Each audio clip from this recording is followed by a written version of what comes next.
दोस्तों, Microsoft chairman and CEO Satya Nadella ji को तो हम सभी जानते ही हैं। उनका जन्म हैदराबाद में हुआ था और आज से तकरीबन 10 वर्ष पहले 2014 में उन्होंने माइक्रोसॉफ्ट में सीईओ का पोस्ट संभाला था।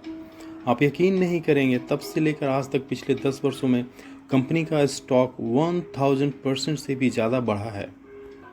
वे विश्व इतिहास के one of the most successful CEO में से एक हैं।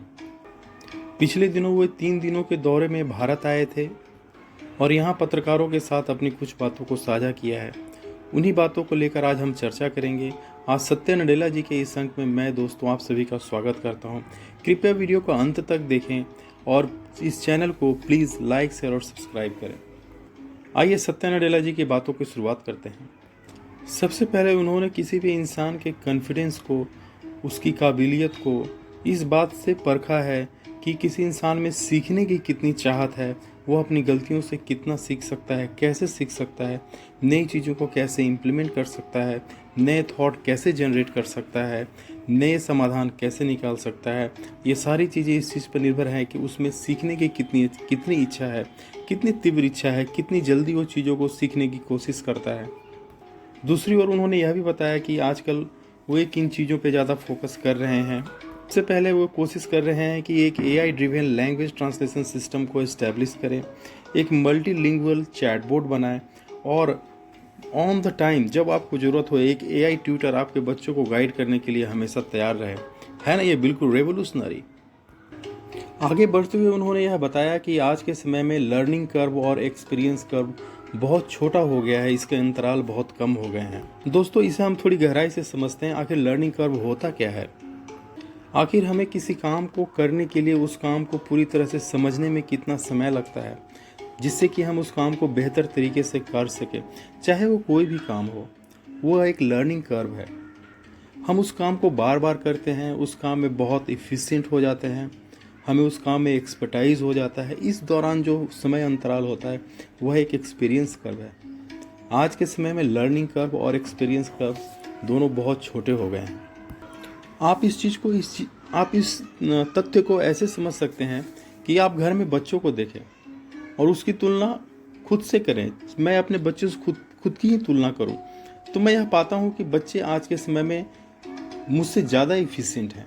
मैं 9वीं क्लास में जैसा पढ़ता था, जितना पढ़ता था, जिस तरह की चीज़ों का इस्तेमाल करता था, आज के बच्चे स्मार्ट हैं। इसमें तो किसी को कोई भी शक नहीं है और यही फ़र्क पड़ रहा है लर्निंग कर्व और एक्सपीरियंस कर्व के छोटे होने से। आप इस चीज़ को ऐसे भी समझ सकते हैं कि अगर मैं मान लीजिए कि 18 साल बाद, 20 साल बाद मैं रिटायर हो रहा हूँ, मेरी उम्र 60 साल के आसपास होगी। हो सकता है कि 32 या 35 साल का कोई लड़का आए, वो मेरे ही काम को मुझसे भी ज़्यादा एफिशिएंटली कर सके, मुझसे ही कम सैलरी में वो काम कर सके, मुझसे ज़्यादा कंपनी के लिए बेनिफिशियल हो, मुझसे ज़्यादा लंबे समय तक वो कंपनी के लिए परफॉर्म करके दे सके, बिजनेस के लिए, कंपनी के परफॉर्मेंस के लिए मुझसे वो ज़्यादा उपयोगी हो। ऐसा तभी हो पाया क्योंकि लर्निंग कर्व और एक्सपीरियंस कर्व दोनों ही बहुत छोटे हो गए हैं। हर तरह से ये चीज़ बहुत समझने की है। उनकी यह बात बहुत सटीक है आज के संदर्भ में। आगे बढ़ते हुए उन्होंने कहा कि हम कोई भी नया कदम उठाने में थोड़े घबरा से जाते हैं। हमें लगता है कि उस चीज़ों को सीखना बहुत मुश्किल रहेगा।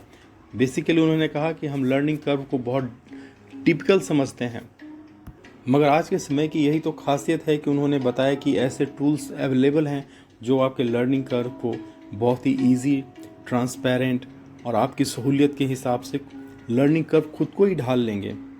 क्योंकि आज के समय में बहुत सा information free of cost available है।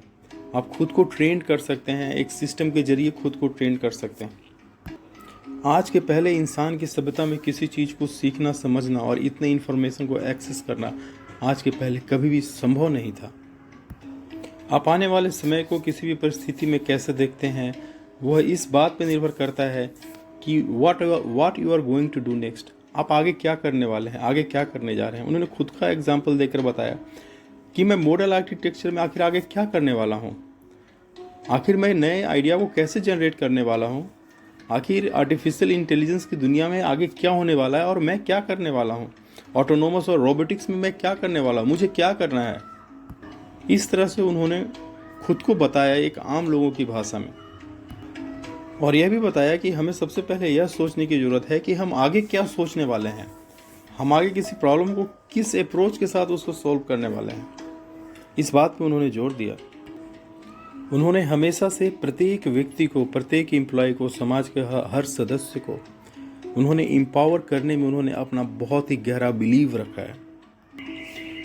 वे कोलैबोरेटिव लीडरशिप में विश्वास करते हैं और इस लीडरशिप की बदौलत ही उन्होंने इतना बड़ा करिश्मा कर दिखाया है माइक्रोसॉफ्ट के लिए। वे हमेशा कल्चर में एम्पैथी को प्रमोट करते हैं और सबसे महत्वपूर्ण, वे हमेशा कंटिन्यूअस लर्निंग प्रोसेस को बहुत ही गहराई से देखते समझते हैं और दूसरों को भी इसके बारे में बताते हैं और समझाते हैं। दोस्तों, मैं उम्मीद करता हूँ कि यह वीडियो आपको अच्छा लगा होगा। कृपया अपने दोस्तों के साथ शेयर करें। Please like, share and subscribe. Thank you so much for watching. Thank you so much. Thank you.